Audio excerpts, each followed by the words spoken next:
여러분 안녕하십니까? 서정교회 최용성 목사입니다. 오늘 여러분과 함께 은혜를 나누고 싶은 말씀은 구약성경 사무엘하 16장 1절로 4절 말씀입니다. 제가 본문을 봉독해 드리겠습니다. 다윗이 마르톡을 조금 지나니 무비보셋의 사환 시바가 안장 지은 두 나귀에 떡 200과 건포도 100송이와 여름실과 일백과 포도주 한 가죽 부대를 싣고 다윗을 맞는지라. 왕이 시바에게 이르되 내가 무슨 뜻으로 이것을 가져왔느뇨? 시바가 가로되 나귀는 왕의 권속들로 타게 하고 떡과 실과는 소년들로 먹게 하고 포도주는 들에서 곤비한 자들로 마시게 하려 함이니이다. 왕이 가로되 내 주인의 아들이 어디 있느뇨? 시바가 왕께 고하되 예루살렘에 있는데 저가 말하기를 이스라엘 족속이 오늘 내 아비의 나라를 내게 돌리리라 하나이다. 왕이 시바더러 이르되 무비보셋에게 있는 것이 다 내 것이니라. 시바가 가로되 내가 절하나이다. 내 주 왕이여 나로 왕의 앞에서 은혜를 입게 하옵소서 하니라. 말씀 제목은 시바의 모략입니다. 오늘 본문에는 중요한 등장인물 세 사람이 나옵니다. 다윗 왕과 무비보셋과 시바입니다. 무비보셋은 이스라엘의 초대왕 사울왕의 손자고, 이 시바는 그 무비보셋의 재산을 관리하는 사환, 즉 종입니다.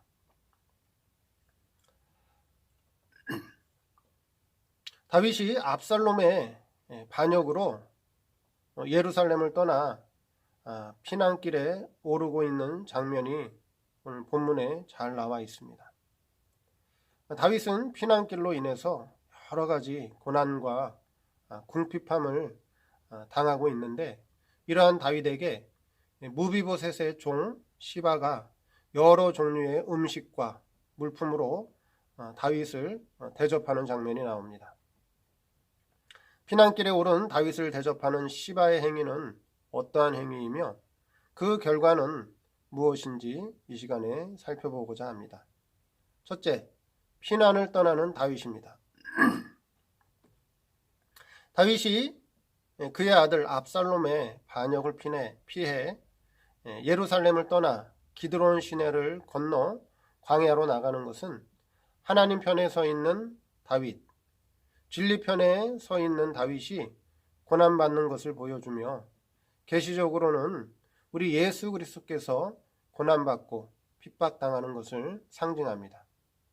다윗이 어렵고 공고한 상황을 만났을 때 다윗에게 도움과 위로를 주는 것은 성도가 진리 편에 서서 주님과 함께하는 것을 비유합니다. 만약 다윗이 예루살렘의 왕으로 계속 있었다면 누가 진정 다윗 편인지, 누가 다윗에게 반기를 품고 배신할 것인지 알 수 없었을 것입니다. 피난을 떠나는 다윗을 통해 이제 참과 거짓이 드러나게 되고 협력하는 자와 배신하는 자가 드러나게 됩니다. 우리 성도가 평안하고 형통할 때는 누가 믿음이 있는지 누가 믿음이 없는지 알 수가 없습니다.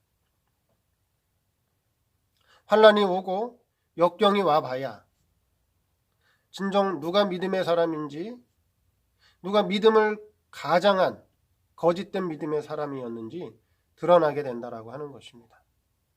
다윗이 피난길을 떠나게 됨으로 말미암아 누가 진리 편에 서게 되는지, 누가 진리를 배신하는 자인지, 누가 다윗을 협력하는 자인지, 누가 다윗을 핍박하는 자인지 드러나게 된다라고 하는 것입니다. 자, 두 번째, 다윗을 거짓으로 섬기는 시바입니다. 피난을 떠나는 다윗을 위해 시바는 상당한 양의 음식과 물품을 다윗에게 제공합니다. 시바가 다윗에게 많은 선물을 가지고 찾아온 것은 공고함과 어려움을 당하고 있는 다윗을 위로하고 힘을 보태기 위한 것으로 보입니다. 그런데 3절 말씀을 보면 시바는 다윗의 물음에 자신의 주인인 무비보셋의 재산을 탈취하기 위해 다윗 왕에게 거짓말을 하고 있습니다. 즉 무비보셋이 다윗과 함께 피난하지 않고 예루살렘에 남은 것은 마치 압살롬의 반역에 동참하기 위해서 남은 것이라고 거짓을 구합니다. 시바의 말이 거짓이라는 것은 사무엘하 19장 24절 27절 말씀에 잘 드러나고 있습니다.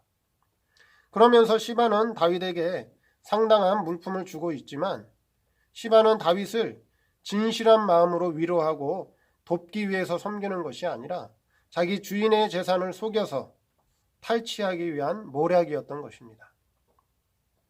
여기서 우리 성도에게 주시는 계시는 무엇인가요? 성도가 하나님을 섬길 때 온전하고 순전한 마음으로 섬겨야 한다는 것입니다. 하나님이 내게 베풀어 주신 사랑과 그 은혜를 깨닫고 그 은혜에 감사해서 섬겨야 하는데, 그것이 아니라 하나님을 통해 하나님을 섬기는 척하면서 세상의 다른 것을 얻기 위해서 섬긴다면 그것은 바로 시바의 행위와 같은 것이라고 하는 것입니다. 내가 하나님 앞에 이렇게 충성하고, 내가 하나님 앞에 이렇게 헌신하고, 내가 하나님 앞에 이렇게 헌금과 헌물을 하면 하나님이 내게 더 많은 복을 주시겠지. 하나님이 내게 더 많은 부귀와 세상에 형통을 주시겠지 하는 그런 마음을 가지고 하나님을 섬기는 자체가 오늘 시바가 다윗을 속여서 그 주인의 것을 탈취하는 것과 같은 것이라고 하는 것입니다. 세 번째, 시바의 행위가 탄로나게 됩니다. 진실하지 못하고 순수하지 못했던 시바의 행위는 결국 탄로가 나게 됩니다. 피난가는 다윗에게 많은 물품을 제공했을 때 다윗은 시바에게 내 주인의 것이 다 내 것이라고 했지만 결국 다윗이 다시 예루살렘의 왕으로 복귀한 후에는 시바의 행위가 다 탄로가 나게 됩니다. 이것은 우리에게 무엇을 계시해 주는가요? 이것은 곧 성도가 죽음선을 넘어서 하나님 앞에, 심판대 앞에 섰을 때 진실하지 못하게 하나님을 섬겼던 신앙행위는 결국 다 드러나게 된다라고 하는 것을 계시해 줍니다. 세상에서는 믿음이 좋은 것 같았고, 세상에서는 충성하는 것 같았고, 세상에서는 참으로 하나님을 잘 섬기는 것으로 보였는데,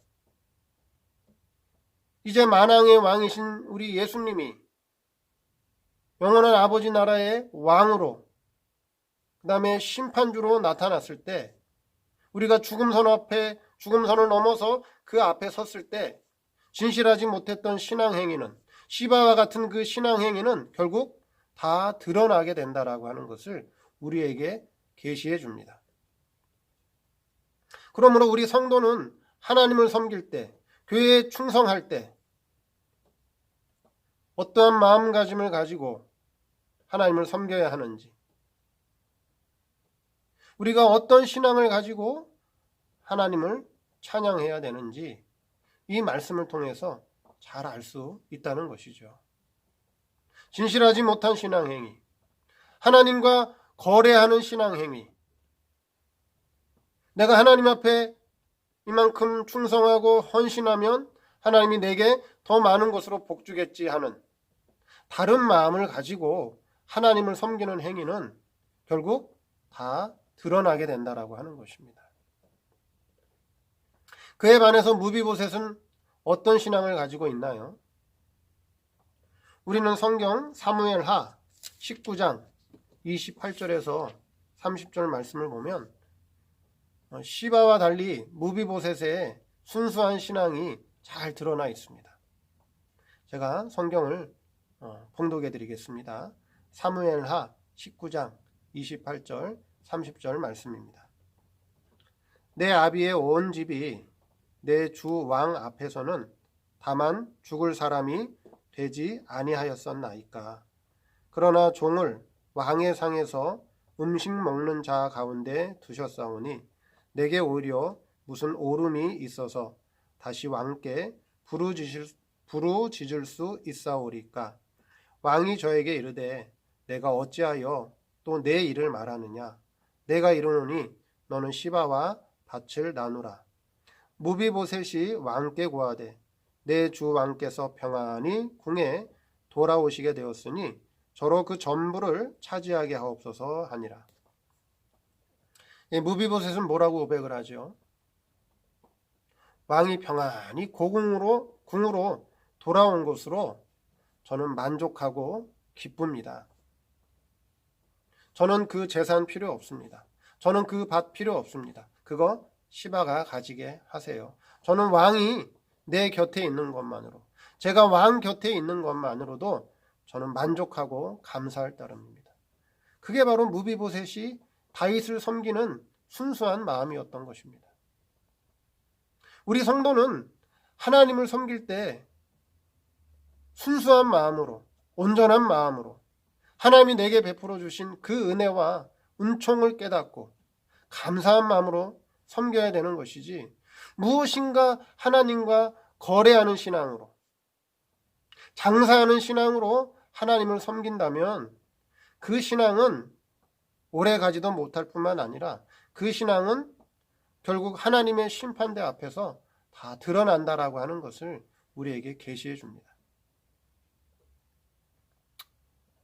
이 말씀을 통해서 과연 우리는 하나님을 어떠한 마음으로 섬기고 있는지, 순수하고 깨끗한 마음으로 섬기고 있는지, 아니면 하나님과 장사하고 거래하는 마음으로 섬기고 있는지, 우리 자신의 신앙을 다시 한번 검토해보는 그런 시간이 되시기를 바랍니다.